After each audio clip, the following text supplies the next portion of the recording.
بسم الله الرحمن الرحيم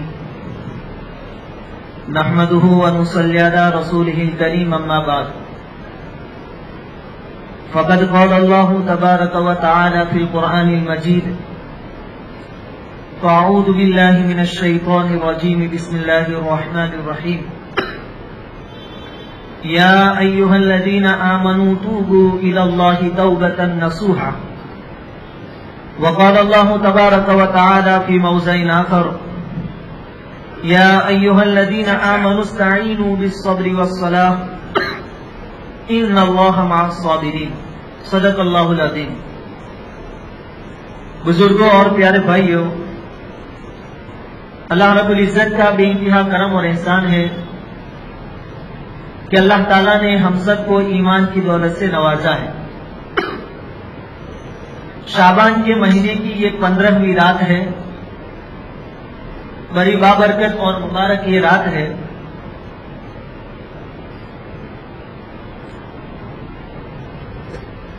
اس رات کی بہت ساری فضیلتیں احادیث میں وارد ہوئی ہیں۔ اس رات میں اللہ رب العزت کی طرف سے اعلانات ہوتے ہیں کہ ہے کوئی معافی مانگنے والا کہ میں اس کے گناہوں کو معاف کر دوں، ہے کوئی روزی مانگنے والا کہ میں اس کو روزی عطا کروں، ہے کوئی پریشانیوں میں مبتلا آدمی کہ میں اس کی پریشانیوں کو دور کروں۔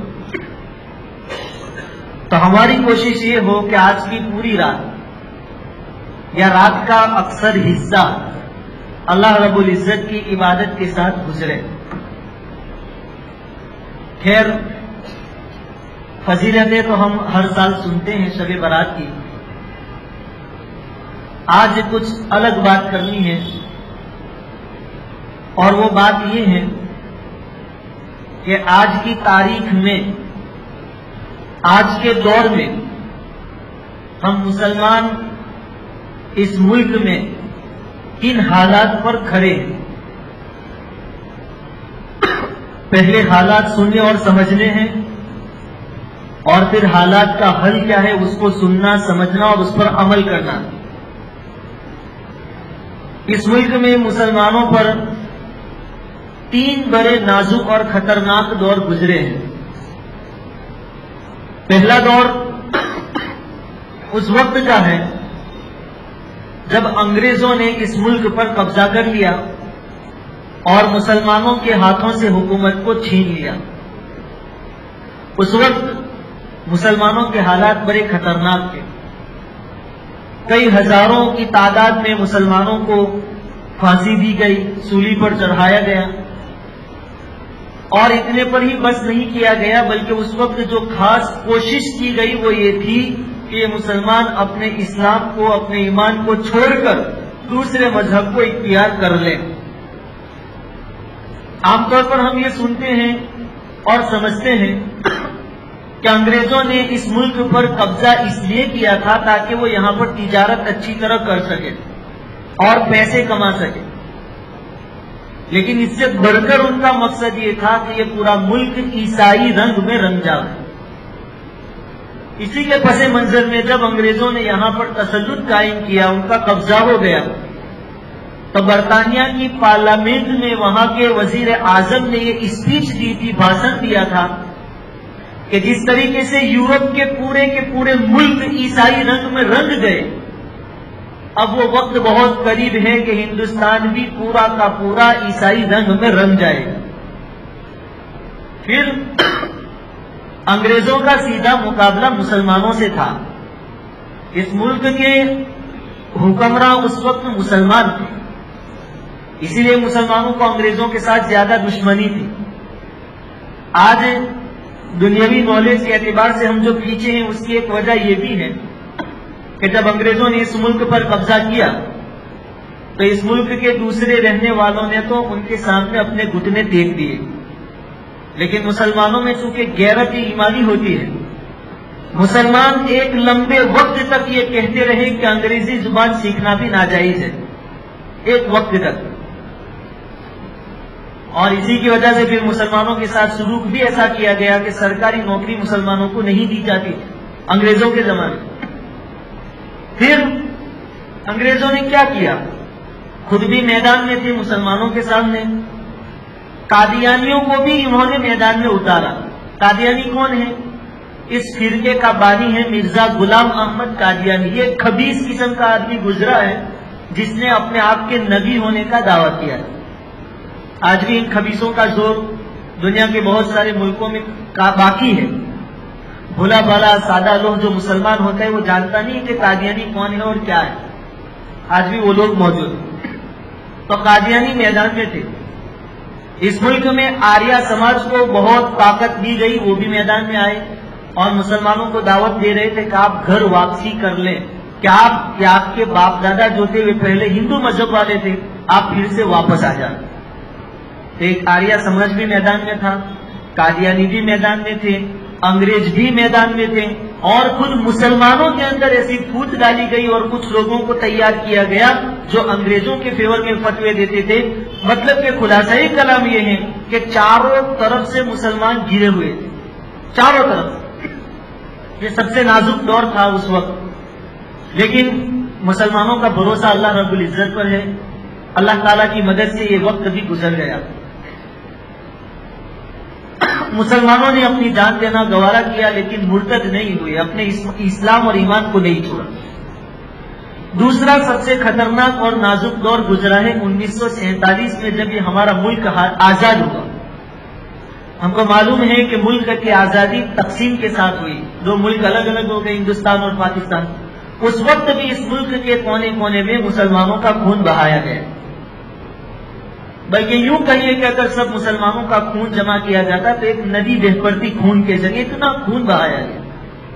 اور اس وقت بھی مسلمانوں کو مرتد بنانے کی کوشش کی گئی, ان کے ایمان اور اسلام کو چھیننے کی کوشش کی گئی. اور اسی کی فکروں کو لے کر دارالعلوم دیوبند کی بنیاد پڑی اور جماعت و تبلیغ کی جو محنت ہے اس کی بنیاد پڑی کہ کسی طرح مسلمان مرتد ہونے سے بچ جائے. یہ دوسرا سب سے نازک اور خطرناک دور تھا, یہ بھی گزر گیا. اللہ کی مدد سے مسلمان محفوظ رہے, جانوں کی قربانی دی لیکن ایمان اور اسلام کا سودا نہیں کیا. اور آج تیسرا سب سے نازک اور خطرناک دور ہے. یہ کچھ باتیں پوری بستی کو کہنی ہے, خاص کر کے ہمارے نوجوانوں کو اس کو سنیں دھیان سے. اصل ہے کیا کہ ہم اپنی مستی میں ہیں, صبح ہوتی ہے شام ہوتی ہے, گیم کھیلتے ہیں, یہ کھیلتے ہیں, IPL دیکھتے ہیں اور ہمارا دن ختم ہو جاتا ہے. یاد رکھیں یہی زندگی نہیں ہے. خود کے ایمان کی حفاظت یہ بھی بڑا مسئلہ ہے اور ہماری آنے والی نسلوں کے ایمان کا مسئلہ بہت بڑا ہے. آج اس ملک میں مسلمان بہت ہی نازک حالات سے گزر رہے ہیں. 3 طریقے سے مسلمانوں پر حملے ہیں, 3 طریقے سے, اور تینوں چیزیں ایسی ہے کہ جس کا انسان پر ضرور اثر ہوتا ہے. ایک تعلیم, دوسرے نمبر پر ابلاغ جس کو میڈیا کہتے ہیں, اور تیسرے نمبر پر ہے ماحول. یہ تینوں چیزیں ایسی ہیں جس کا اثر ہو کر رہتا ہے, کبھی نہ کبھی اثر ہوتا ہے. پہلی چیز ہے تعلیم. اسلامک تعلیم کا ہمارا عالم یہ ہے کہ ہماری حکومت کی جانب سے ایک کمیٹی بنائی گئی تھی جس کو ہم کہتے ہیں سچر کمیٹی. تقریباً 2007 میں ان کی رپورٹ سامنے آئی تھی. اس رپورٹ کے مطابق پورے مسلموں میں سے صرف 4% یعنی 4% مسلمانوں کے بچے مدرسوں میں جاتے ہیں. 4%. 96% بچے ہمارے مدرسوں سے دور ہیں, یعنی اسلامی تعلیم سے دور ہیں. اور اس سے بڑھ کر میں آپ کو بتاؤں, گورنمنٹ آف انڈیا نے 2010 میں ایک رپورٹ شائع کیا تھا. اس میں کہا تھا کہ 0.8%, پورا ایک پوائنٹ بھی نہیں, 0.8% مسلمانوں کے بچے اسلامی تعلیم حاصل کرتے ہیں, یعنی پورا 1% اور 1% بھی نہیں, 99% بچے دنیاوی تعلیم حاصل کرتے ہیں. اب تعلیم ایسی چیز ہے کہ اس کا آدمی پر اثر ضرور پڑتا ہے, لیکن تعلیم وہ ہونی چاہیے جس کا رشتہ اللہ کے ساتھ. قرآن کریم نے کیا ارشاد فرمایا, اقرأ بسم ربک الذی خلق, پڑھیے اس رب کے نام سے, رب کے نام سے.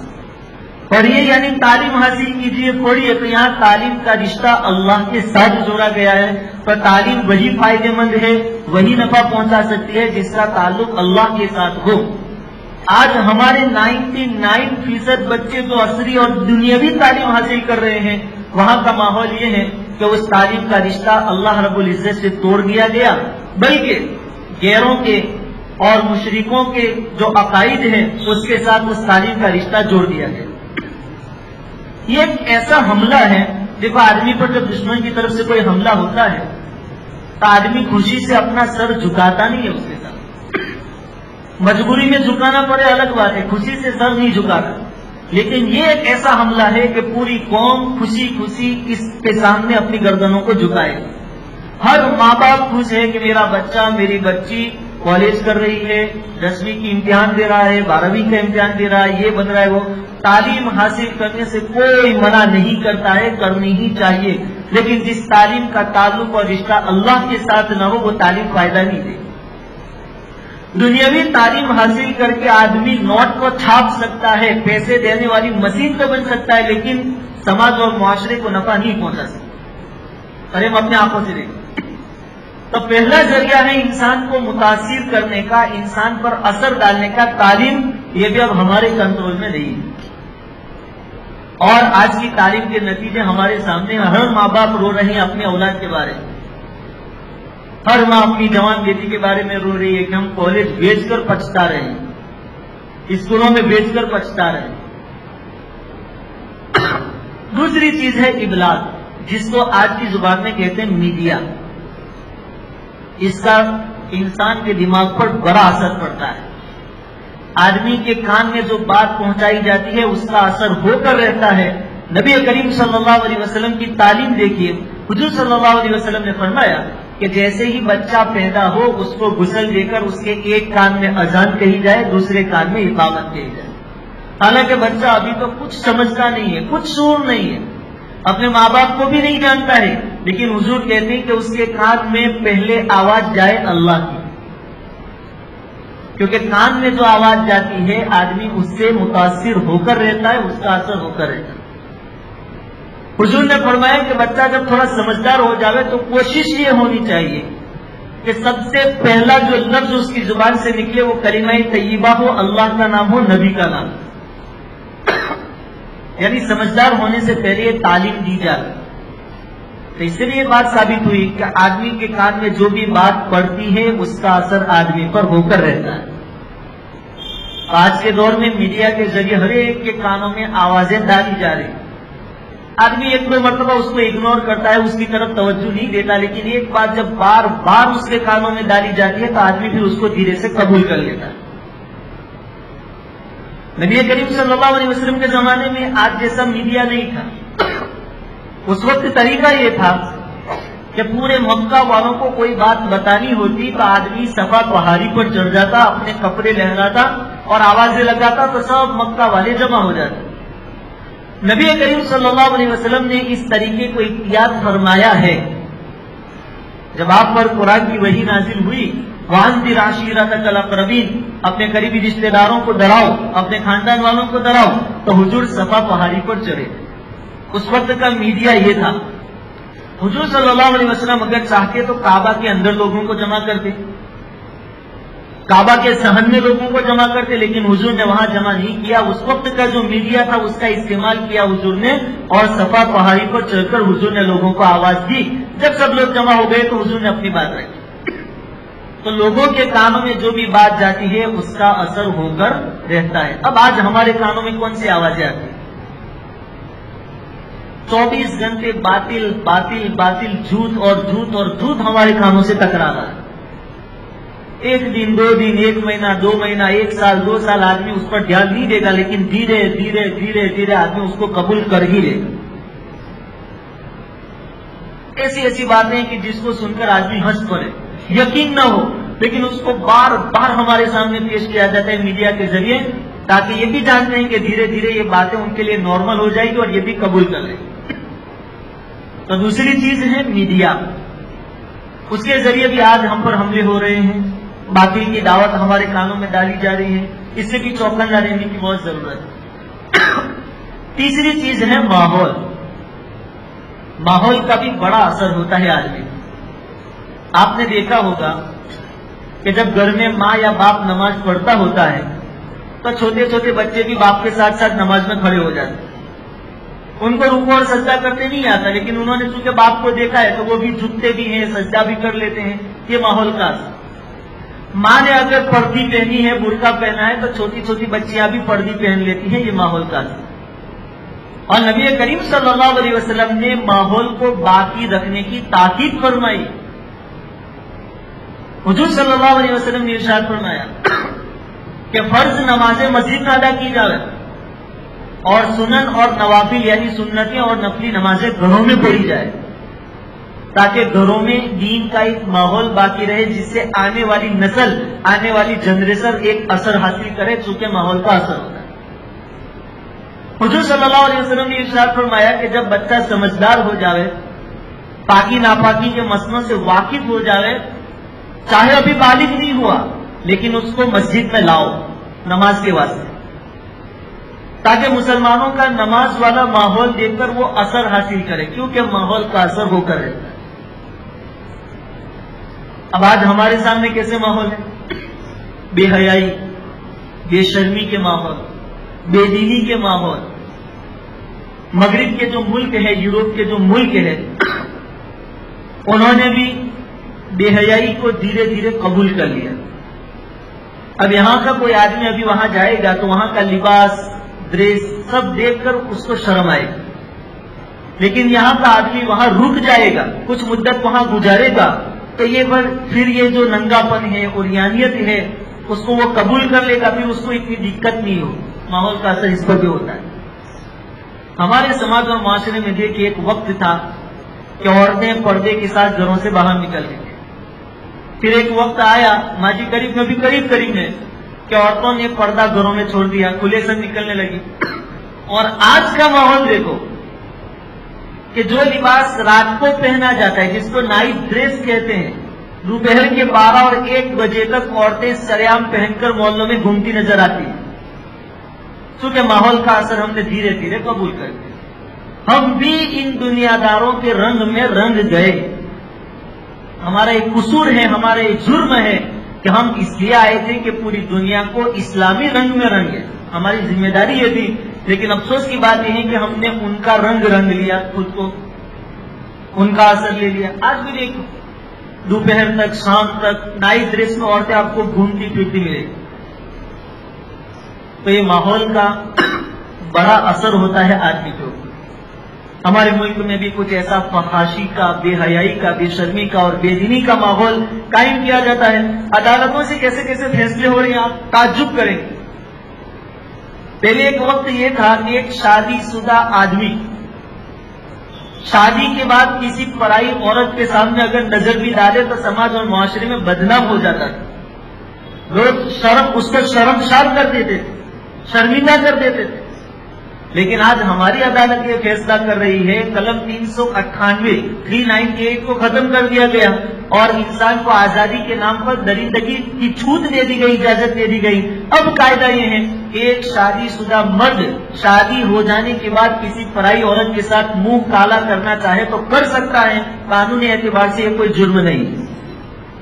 ایک شادی شدہ عورت جو بچوں کی ماں ہے، بچوں کا مستقبل اور بھوشیہ اس کے اوپر دار و مدار ہے، ماں کے اوپر، اس عورت کو بھی ہماری عدالت ابھی اجازت دیتی ہے کہ وہ بھی پرائے مرد کے ساتھ ناجائز تعلقات قائم کرنا چاہے تو مرد اس کو روک نہیں سکتا. ایسا ماحول ہے ہمارے ساتھ. ماحول کا اثر ہوتا ہے. اسلامی حکومتیں جہاں ہوتی ہے وہاں کچھ گناہ ایسے ہیں جس میں کوڑے مارے جاتے ہیں. کچھ گناہوں میں کوڑے مارنے کے ساتھ ساتھ ایک سزا اور بھی ہے کہ جس نے وہ گناہ کیا ہے اس کو کوڑے بھی مارے جائے اور 1 سال کے لیے اس شہر سے نکال دیا جائے، تری پار کر دیا جائے. کیوں؟ کیونکہ گناہ کرنے کے بعد آدمی اسی بستی میں رہے گا تو لوگ انگلیاں اٹھاتے رہیں گے اور یہ جو کام اس سے انجام دیا گیا ہے یہ آدمی جلدی سے اس کو بھول نہیں پائے گا اور شہر میں اور بستی اور آبادی میں ایک بے حیائی کا چرچا ہوگا. اسلام یہ بھی نہیں چاہتا کہ بے حیائی اور بے شرمی کا چرچا ہو. عائشہ رضی اللہ تعالیٰ عنہ پر جب تہمت لگائی گئی تو منافقوں نے بہت بڑھ چڑھ کر چرچائیں کی، بہت مزے لیے. قرآن نے اس پر آیت نازل فرمائی، ان الذین یحبون ان تشیع الفاحشۃ فی الذین آمنوا لہم عذاب علیم فی الدنیا والآخرہ. جن کو بہت مزے آ رہے ہیں عائشہ کے معاملے میں، ان کو دنیا میں بھی دردناک عذاب دیا جائے گا، آخرت میں بھی دردناک عذاب دیا جائے گا. تو ہمارے سامنے تینوں چیزیں ہیں، تینوں ہمارے کنٹرول کے باہر ہیں. تعلیم بھی ہمارے کنٹرول میں نہیں ہے، میڈیا بھی ہمارے کنٹرول میں نہیں ہے، اور ماحول بھی ہمارے کنٹرول میں نہیں. لیکن یہ سب باتیں سن کر مایوس ہونے کی کوئی ضرورت نہیں ہے. اس امت مسلمہ کو اللہ رب العزت نے غضب کا ٹیلنٹ دیا ہے، غضب کی صلاحیت دی ہے. اگر ہم تھوڑی سی ٹھان لے، دل پر لے لے، تو حالات کا رخ پلٹ سکتے ہیں اللہ کی مدد کے ساتھ. ان اللہ لا یغیر بقوم حتی یغیروا ما بانفسہم. اللہ تعالیٰ کسی قوم کی حالت اس وقت تک نہیں بدلتا جب تک کہ قوم خود بدلنا نہ چاہے. ہم ہی نہیں چاہتے تو حالات نہیں بدلتے، ہم چاہیں تو حالات بدل سکتے ہیں. اللہ کے لیے کون سی مشکل بات ہے؟ اللہ تعالیٰ نے اس امت کو، مسلمانوں کو غضب کا ٹیلنٹ، غضب کی صلاحیتیں دی ہیں. ہم خود بہت قیمتی ہے، کسی اور کی طرف نظریں اٹھانے کی ہمیں ضرورت نہیں. میں نے کل جمعہ میں ایک لطیفہ سنایا تھا، میں پھر سے سناتا ہوں کہ ہم کتنے قیمتی ہیں. کہ پرانے زمانے میں ممبئی کا ایک ویپاری تھا، ہیرے بیچتا تھا، موتی.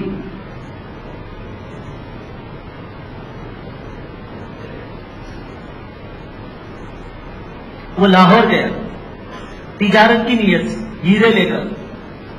وہاں جا کر اس نے سب کے سامنے ہیرے رکھے کہ بھائی یہ قیمتی ہیرے ہی اتنی قیمت ہے. پھر آخر میں جیب میں سے ایک ہیرا نکالا، کہا کہ یہ سب سے زیادہ قیمتی ہیرا ہے، لیکن یہ رات کو چمکتا ہے، رات کو روشنی ہوتی ہے. اس مجمع میں ایک چور بیٹھا تھا، اس کی نظر وہ جیب والے ہیرے پر گئی. سب چلے گئے. اس کے بعد چور نے پوچھا کہ حضرت اب آگے کہاں کا ارادہ ہے، کہاں جائیں گے آپ؟ تو وہ تاجر کہنے لگا، ویپاری کہنے لگا کہ بھائی ہم تو بمبئی جانے والے ہیں، اب واپسی کا ارادہ ہے. چور کہنے لگا کہ اوہو کیسی اتفاق کی بات ہے کہ مجھے بھی بمبئی ہی جانا ہے. دونوں ساتھ میں چلیں گے، ایک سے بھلے دو ہو جائیں گے، باتیں کرتے کرتے پہنچ جائیں گے، سفر آسان ہو جائے گا. ویپاری بڑا ہوشیار تھا، سمجھ گیا کہ یہ کوئی خیرخواہ نہیں ہے، نقصان پہنچانے والا آدمی. خیر دونوں نے سفر کیا.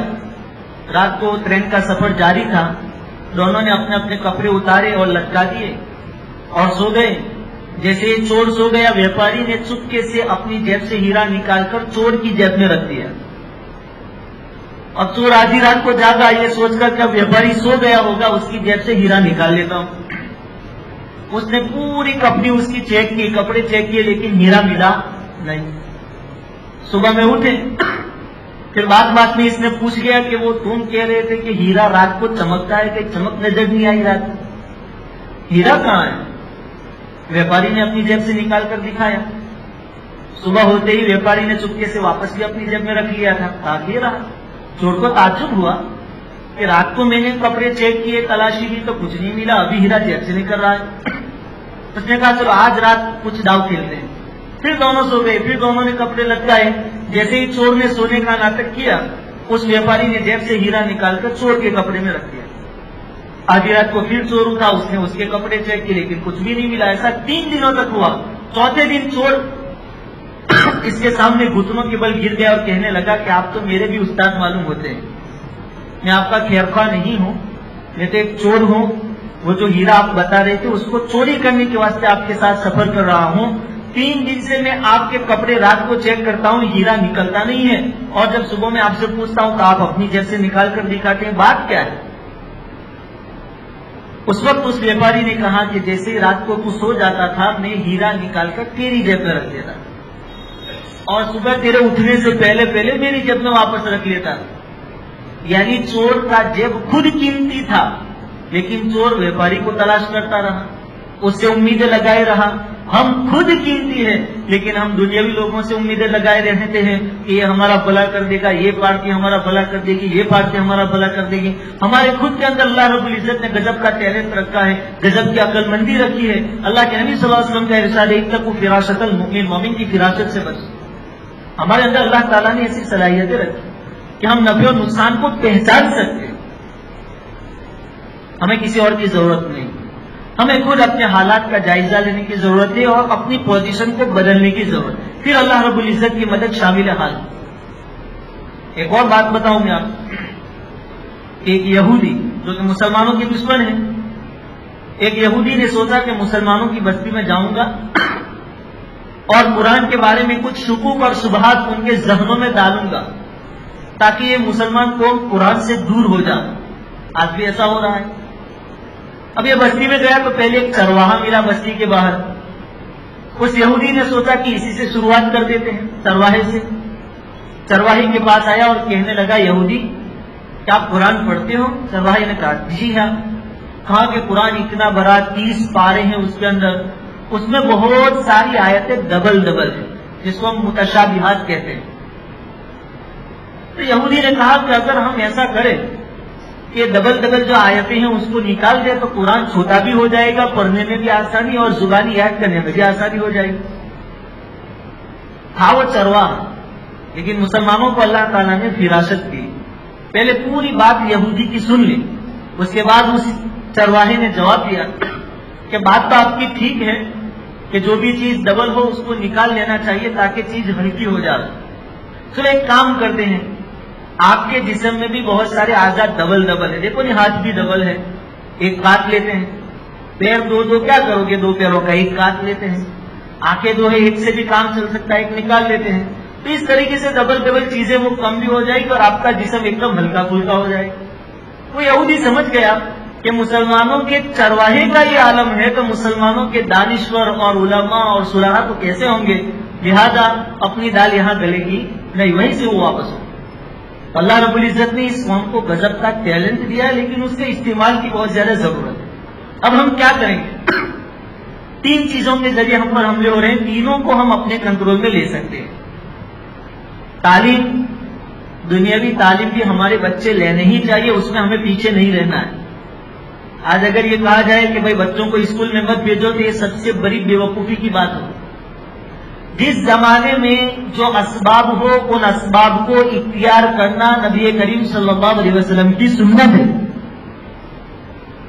جس دور میں جو اسباب ہے، جو وسائل ہیں، ان کو اختیار کرنا حضور کی سنت ہے. نبی کریم صلی اللہ علیہ وسلم کو 40 سال کی عمر میں نبوت ملی. اس کے بعد 13 سالوں تک آپ مکہ میں رہے. اس وقت مکہ میں باقاعدہ کوئی حکومت نہیں تھی. یہ پولیس اور یہ سپاہی اور یہ لشکر ایسا کوئی انتظام نہیں تھا. لیکن اس وقت مکہ والوں کے درمیان آپس کی حفاظت کے سبب کیا تھے کہ ہر قبیلے والا، ہر خاندان والا اپنے خاندان کے آدمی کی حفاظت کرتا تھا. نبی کریم صلی اللہ علیہ وسلم بھی بنو ہاشم خاندان سے تعلق رکھتے تھے. یہ سب سے بڑا اور پاورفل وہ ایک خاندان تھا. نبی کریم صلی اللہ علیہ وسلم کو بھی اپنے خاندان کی پشت پناہی اور حفاظت حاصل تھی. نبی کریم صلی اللہ علیہ وسلم نے اس کا بھرپور فائدہ اٹھایا. جب تک چچا ابو طالب زندہ تھے، بنی ہاشم کے وہ سردار تھے، حضور صلی اللہ علیہ وسلم نے ان کی طرف سے جو حفاظت ملتی تھی اس کا بھرپور فائدہ اٹھایا اور پورے مکہ میں دین کی دعوت. لوگوں نے اس وقت زبان کے ذریعے تو حضور کو تکلیف پہنچائی، لیکن حضور پر ہاتھ اٹھانے کی کسی کی ہمت نہیں ہوئی، کیونکہ بنو ہاشم کے خاندان سے ہر کوئی ڈرتا تھا. جب سن 90 میں یعنی نبوت ملنے کے 10 سال بعد چچا ابو طالب کا انتقال ہو گیا، اس کے بعد بنو ہاشم جو آپ کا خاندان ہے اس کا بادشاہ بنا ابو لہب، اور یہ تھا اسلام کا دشمن. تب جا کر جب خاندانی پشت پناہی چھوٹ گئی، خاندانی حفاظت اب باقی نہ رہی، تب جا کر حضور صلی اللہ علیہ وسلم نے طائف کا سفر کیا اور پھر وہاں سے مدینہ تشریف لے گئے. تو جب تک خاندانی حفاظت ملتی تھی حضور نے اس کا استعمال کیا، اس کا فائدہ اٹھایا. ہم بھی ان چیزوں کا فائدہ اٹھا رہے. دنیاوی تعلیم بھی بہت ضروری ہے، لیکن کچھ ایسا بندوبست ہونا چاہیے کہ ہمارے خود کے اسکول ہوں، جس میں بچوں یعنی لڑکوں کے لیے الگ انتظام ہو، لڑکیوں کے لیے الگ انتظام. تعلیم سے کسی کو کوئی اعتراض نہیں ہے، مخلوط تعلیم سے ہی سب کو اختلاف کہ جہاں لڑکے اور لڑکیاں ساتھ میں پڑھتے اور پڑھائے جاتے ہوں وہاں بہت زیادہ نقصانات ہوں. تو خود کے اسکول ہوں، دونوں کی تعلیم کا نظام الگ ہو. میڈیا، اس پر بھی ہم بہت زیادہ حصہ لے سکتے ہیں. ہمارے نوجوان بجائے اس کے کہ گیم میں یا IPL میں یا کرکٹ دیکھنے میں اپنا وقت برباد کرے اور انٹرنیٹ کا استعمال کرے، اس کے بجائے دین کی باتیں پھیلانے میں، لوگوں کے ذہنوں میں شریعت کے بارے میں جو زہر گھولا گیا ہے اس کو دور کرنے میں اپنی صلاحیتوں کو لگا، غیر مسلموں تک دین کی اور شریعت کی اور اسلام کی صحیح صورت پیش کرنے کی کوشش کرے۔ ہر آدمی اپنے حساب سے سوچے کہ میں اسلام کو کتنا فائدہ پہنچا سکتا ہوں، میں کیسے کام آ سکتا ہوں، میری ایک ایک GB اور ایک ایک MB اسلام کو اور شریعت کو کیسے کام آ سکتا ہے۔ میڈیا پر ہم اپنا کنٹرول کر سکتے ہیں، یہ بھی آج کے دور کی بڑی طاقت ہے، اور ماحول کا سنوارنا یہ بھی ہمارے ہاتھ میں ہے۔ ہر آدمی اپنے حساب سے دیندار بن جائے تو ماحول آٹومیٹک خود بخود ٹھیک ہو جائے گا۔ ہر آدمی ابھی یہ سوچ لے کہ میں 5 وقت کی نماز پڑھوں گا، گناہ نہیں کروں گا، اپنے حساب سے سب سوچ لے تو پھر کسی کو کہنے کی کوئی ضرورت ہی نہیں۔ اگر ہم خود سمجھنا چاہیں تو باقی کے راستے اللہ رب العزت آسان کر دیں۔ تو یہ 3 چیزیں جو ہمارے مخالف ہے، تینوں کو ہم اپنے موافق بنا سکتے ہیں۔ اور چوتھی بات دعا۔ دعا وہ ہتھیار ہے کہ آدمی اس کے ذریعے اپنے دین کی، اپنے عقائد کی، اپنے خاندان کی حفاظت کر سکتا ہے۔ قرآن کریم میں 20ویں پارے میں اللہ رب العزت کا ارشاد ہے، اَمَّن يُجِيبُ الْمُضْطَرَّ إِذَا دَعَاهُ۔ جب کوئی آدمی بہت زیادہ پریشان حال ہو، کوئی راستہ نظر نہ آتا ہو، اس وقت اللہ کو پکارے، اس کو کہتے ہیں مضطر، بے قرار، بے چین۔ اللہ تعالیٰ کہتا ہے کہ جب بے چینی کی حالت میں اللہ کو پکارتے ہو تو کون تمہاری آواز کو سنتا ہے؟ یقیناً اللہ تمہاری آواز کو سنتا ہے۔ اللہ رب العزت کے دروازے کبھی بند نہیں ہوتے۔ حسن بصری رحمۃ اللہ علیہ لوگوں کو سمجھا رہے تھے کہ اللہ کے دروازے کو بار بار کھٹکھٹاؤ، بار بار کھٹکھٹاؤ، کھل کے رہے گا۔ تو ایک بوڑھی عورت وہاں بیٹھی تھی، اس نے کہا کہ حضرت اللہ کا دروازہ بند بھی ہوتا ہے؟ یہ سننا تھا کہ حسن بصری بے ہوش ہو گئے۔ ہوش میں آئے تو کہنے لگے کہ واقعتاً مجھ سے زیادہ اللہ کو اس بڑھیا نے پہچانا ہے، اللہ کا دروازہ کبھی بند نہیں ہوگا۔ ہم اللہ کے سامنے ہاتھ اٹھا کر تو دیتے۔ اس سے بھی خطرناک حالات مسلمانوں پر آئے۔ 93 سالوں تک، 93 ایئرس، اتنے سالوں تک مسجد اقصی عیسائیوں کے قبضے میں تھے۔ عیسائیوں، ایک نوجوان اللہ کا لال پیدا ہوا جس کو کہتے ہیں سلطان صلاح الدین ایوبی رحمت اللہ علیہ۔ جوانی کے عالم میں انہوں نے وہ مسجد اقصی، وہ فلسطین جس کے اوپر 93 سال سے عیسائیوں کا قبضہ تھا، جوانی کے عالم میں انہوں نے فتح کر لیا، اور ایسی کئی جنگیں انہوں نے لڑی اور دنیا کے کئی خطوں تک اسلام کو پھیلایا۔ یہ ہمارا مشن ہے، یہ ہمارا کام۔ واٹس ایپ پر گروپ زیادہ ہو اس پر فخر کرنے کی کوئی چیز نہیں ہے، خاندان بڑا ہے اس پر فخر کرنے کی کوئی چیز نہیں ہے، کوئی اور صلاحیت ہے، ڈگری ہے، اس کو یہ کوئی فخر کی چیز نہیں ہے۔ ہم نے ہماری زندگی میں اسلام کو کتنا کام دیا، اسلام کو ہم سے کتنا نفع پہنچا، یہ اصل ہے۔ خیر، سورہ مریم 16ویں پارے میں ہے، جہاں سورہ کہف ختم ہوتی ہے، وہاں حضرت زکریا علیہ السلام کا قصہ اللہ رب العزت نے نقل فرمایا ہے۔ بڑھاپے کی حالت میں حضرت زکریا علیہ السلام نے اللہ کے سامنے دعا کی تھی، اذ نادى ربه نداء خفيا، جبکہ زکریا علیہ السلام نے چپکے چپکے اپنے رب کو پکارا، یعنی چپکے چپکے اللہ سے دعا کی۔ کیا دعا فرمائی تھی؟ ربی انی وہن العظم منی، اے میرے پروردگار میری ہڈیاں کمزور ہو گئی، واشتعل الرأس شیبا، میرے سر پر اور داڑھی پر بڑھاپا چھا گیا۔ آگے کیا فرمایا؟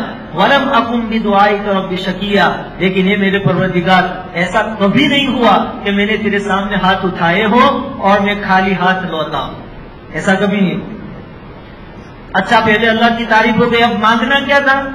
90 سال کی تقریباً عمر تھی، ان کو چاہیے تھی اولاد، زکریا علیہ السلام۔ تو دھیرے سے اللہ کو کہا کہ جب بھی میں نے ہاتھ اٹھایا تو نے کبھی خالی ہاتھ لوٹایا نہیں۔ اور دوسری پریشانی کیا تھی کہ ان کی جو بیوی تھی وہ بانجھ تھی۔ بانجھ ایسی عورت کو کہتے ہیں جس کو اولاد نہیں ہوتی، یعنی اسباب بالکل نہیں تھے، یہ بوڑھے ہیں، بیوی بانجھ ہے اور اولاد مانگ رہے ہیں،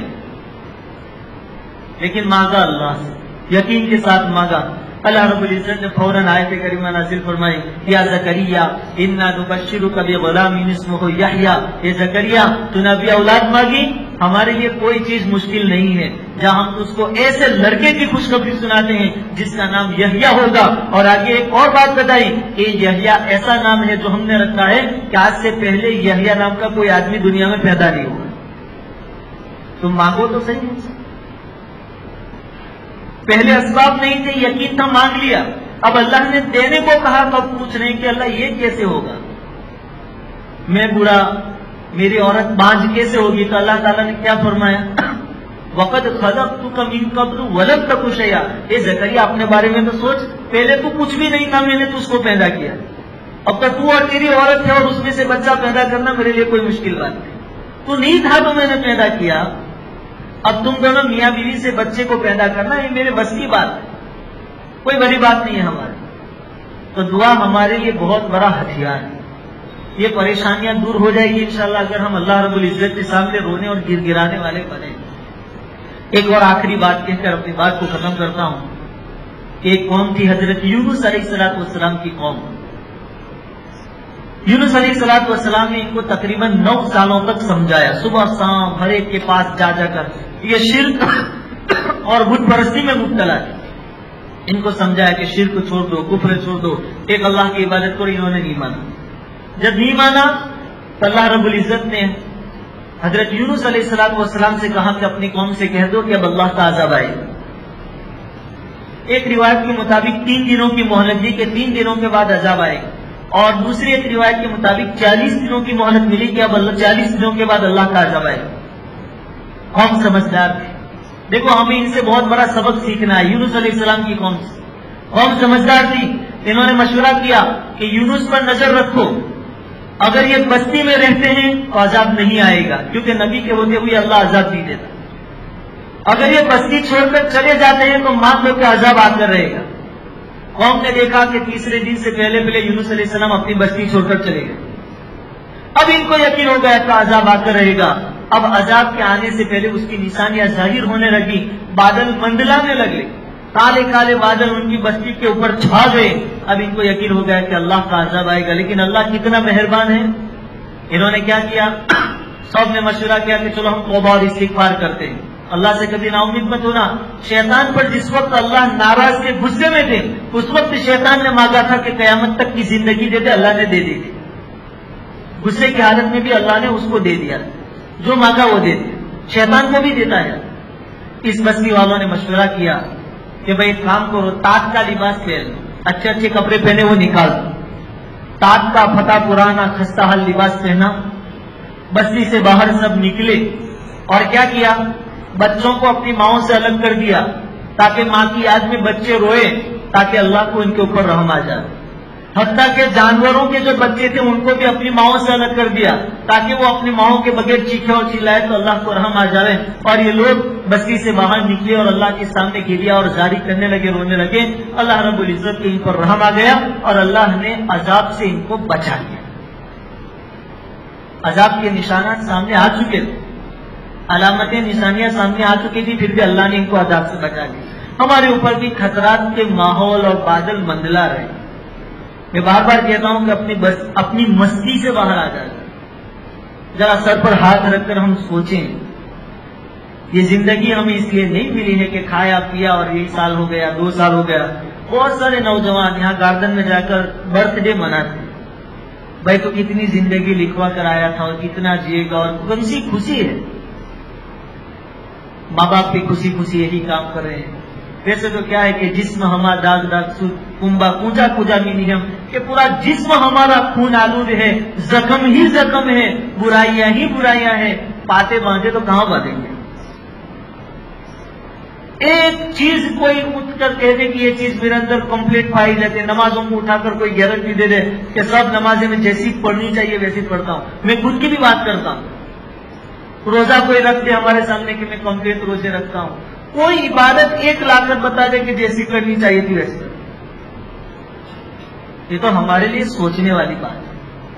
اور واقعتاً میرے نوجوانوں، اپنی مستی سے ذرا باہر آؤ، IPL کو چھوڑو، گیموں کو چھوڑو۔ اللہ رب العزت ہم کو موقع دے رہا ہے، 15ویں شعبان کا موقع اس لیے دیا تھا کہ ان کو کچھ احساس ہو اور میرے سامنے رولے دھولے تو میں پچھلے سب گناہ معاف کر دوں۔ اور نئے سرے سے پھر حساب شروع ہو. بہت سارے ساتھی گزشتہ سال ہمارے بیچ میں بیٹھے تھے، آج نہیں، قبرستان میں سو گئے. کیا گارنٹی ہے کہ ہم رمضان تک پہنچیں گے کہ نہیں پہنچیں گے؟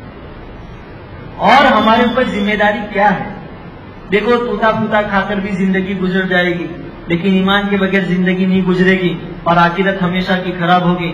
ہمارے سامنے ہمارا وجود بچانے کی لڑائی ہے اس ملک میں کہ ہم بھی یہاں رہتے ہیں، یہ ثابت کرنا چنوتی ہے ہمارے لیے. اب اپنی مستی سے ذرا باہر نکلیں، اسلام کے لیے جینا سیکھیں. میں کیا کر سکتا ہوں، کیسے فائدہ پہنچا سکتا ہوں، یہ ذرا سوچ اپنی بدلے. اللہ رب العزت ان کہی سنی باتوں پر عمل کی توفیق عطا فرمائے. اب لائٹیں بند کر دعا کرتے ہیں.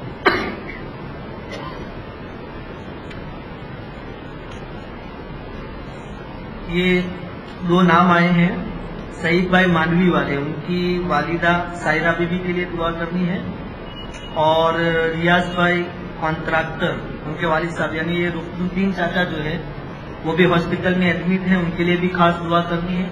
اور بہت سارے ہمارے ساتھی اس دنیا سے جا بسے ہیں، قبرستان میں آرام کر رہے ہیں، ان کے لیے بھی دعائیں کرنی ہیں. بہت سارے لوگ بیمار ہیں، ان کے لیے بھی دعائیں کرنی ہیں.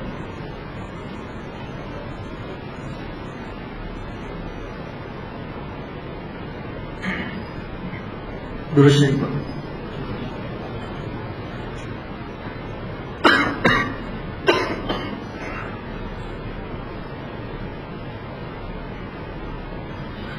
بسم اللہ الرحمن الرحیم. الحمد للہ رب العالمین والصلاة والسلام علی سید الانبیاء والمرسلین وعلی آلہ واصحابہ اجمعین ومن تبعہم بإحسان الی یوم الدین. لا الہ الا اللہ الحلیم الکریم سبحان اللہ رب العرش العظیم والحمد للہ رب العالمین. یا اول الاولین ویا آخر الاخرین یا راحم المساکین یا ذا القوة المتین. اللہم انت مالک الملک، اللہم انت مالک الملک تؤتی الملک من تشاء وتنزع الملک ممن تشاء وتعز من تشاء وتذل من تشاء بيدك الخير إنك على كل شيء قدير، إنك على كل شيء قدير، إنك على كل شيء قدير. اللهم ربنا لك الحمد كله ولك الشكر كله بيدك الخير كله وإليك يرجع الأمر كله.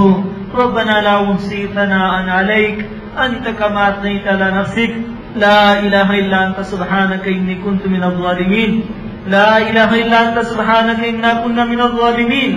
الہ العالمین، تو رحمتوں کی بارش برساتا گیا، تو ہماری ضرورتوں کو پورا کرتے گیا. الہ العالمین، بچپن سے لے کر 55 تک ہم تیری نعمتوں کو استعمال کر کے تیرا مقابلہ کرتے گئے، تیری نافرمانیاں کرتے گئے. الہ العالمین، پھر بھی تو نے اپنی رحمتوں سے ہمیں محروم نہیں کیا. الہ العالمین، تیری ذات بڑی رحم کرم کی مالک ہے. یا مولا کریم، تیرے در کا بھکاری کبھی نا امید ہو کے واپس نہیں لوٹتا ہے. یا مولا کریم، 15ویں شعبان کی اس رات میں جبکہ تیری طرف سے اعلانات ہوتے ہیں، ہے کوئی گناہوں سے معافی مانگنے والا کہ میں اس کے گناہوں کو معاف کر دوں. ہم تیرے در کے بھکاری، ہم تیرے در کے فقیر تیرے سامنے جھولیاں پھیلائے کھڑے ہیں. یا مولا کریم، یہ مسجد تیرا گھر ہے، پاکیزہ جگہ ہے، یہاں تیری معصوم مخلوق ملائکہ آتے اور جاتے ہیں. الہ العالمین، اس مسجد میں بیٹھ کر ہمارا حق نہیں تھا کہ تیرے سامنے ہاتھ اٹھاتے، لیکن یہ تیری توفیق سے ہمارے ہاتھ اٹھے ہیں. الہ العالمین، ہمارے گناہوں کو معاف فرما دے. یا مولا کریم، ہمارے گناہوں کو معاف فرما دے. یا مولا کریم، ہمارے گناہوں کو معاف فرما دے. الہ العالمین، ہماری رات دن 24 گھنٹے تیری نافرمانیوں میں گزرے ہیں. الہ العالمین، سر کے بالوں سے لے کر پیروں کے ناخن تک تیری نافرمانیوں میں ڈوبے ہیں. ہم اقراری مجرم ہیں، اپنے گناہوں کا اقرار کرتے ہیں. الہ العالمین، ہمارے گناہوں کو اپنے فضل و کرم سے معاف فرما دے. الہ العالمین، لیکن ایک بات ہے کہ ہمیں یقین ہے کہ تیرے در کے علاوہ کوئی در نہیں ہے جہاں بھکاریوں کو بھیج دی جاتی ہو. تیرے در کے علاوہ کوئی در نہیں ہے جہاں گنہگاروں کے گناہوں کو معاف کیے جاتے ہو. الہ تو دیکھتا ہے کہ دنیا والوں کے دروازوں پر ہم نہیں گئے ہیں، ہم تیرے دروازے پر آئے ہیں.